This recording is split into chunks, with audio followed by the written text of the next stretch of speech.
for a government actually to support and in effect participate in the taking and the holding of hostages is unprecedented in human history.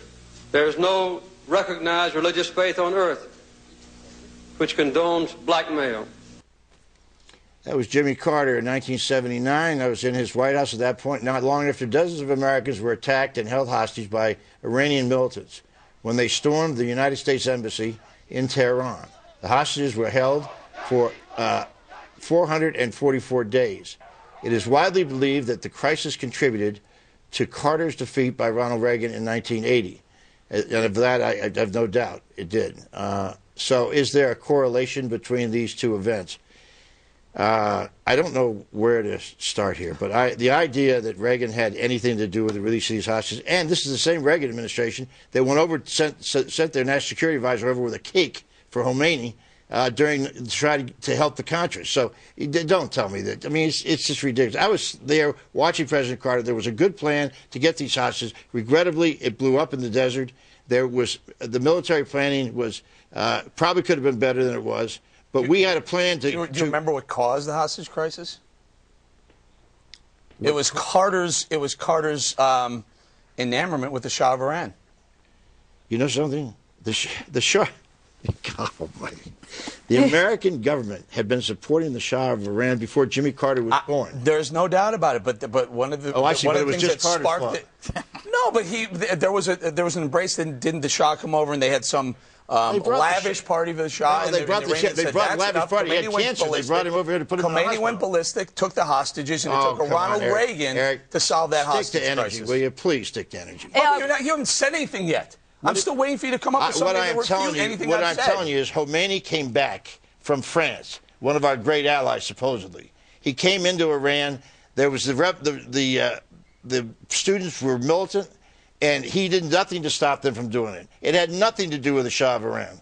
Now, the overthrow of the Shah had a lot to do with our connection with the Shah. That's true. You know, the thing is, the segment we're supposed to be comparing now to then, right? Isn't that the point? But which I don't necessarily think is fair, because leadership is about things that are out of your control. The day-to-day stuff is far simpler than these things that come forward. And obviously, Carter's administration would have been different if this hadn't happened, and we don't know what's going to happen next with President Obama. But I will tell you one thing: this will have more of an impact of how he's remembered than his soaring rhetoric. Yeah, I think it's apples and oranges, actually. And you're right. I don't think we do know. Yeah. I think they have similarities in that they're both in outrage. We were perceived at ousting both leaders, but they're very different.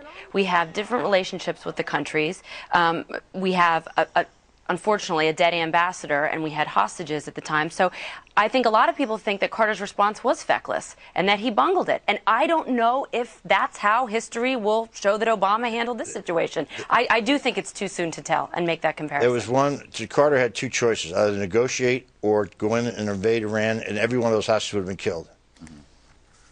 I will say that foreign policy crises can very much focus the electorate's mind.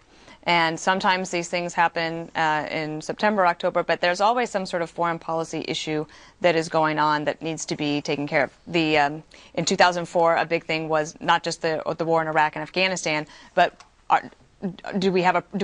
will President Bush be a better person than Kerry in that office at that time to protect us from future attacks? You know, one thing, what worries me is the Obama administration will get very political about this and overreact to it. I can hear them now. I can hear the political guys saying, now we ought to move in the 7th Fleet. We ought to do whatever it takes. We ought to put some boots on the ground. The whole idea of this thing worries me to death. I think you're safe. I think you'll get not an overreaction. You're going to get an underreaction. The same thing that Jimmy Carter did. President Obama is doing right now, saying we're not going to buy.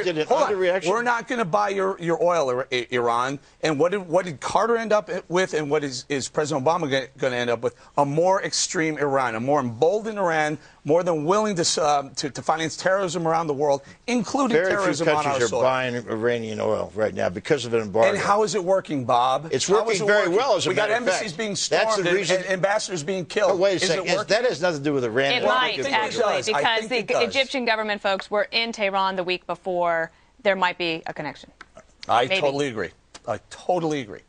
Everything stems back to Iran. Aren't we glad we called for Mubarak to step down? This Arab Spring is working out really well, isn't it? It's an Arab assault.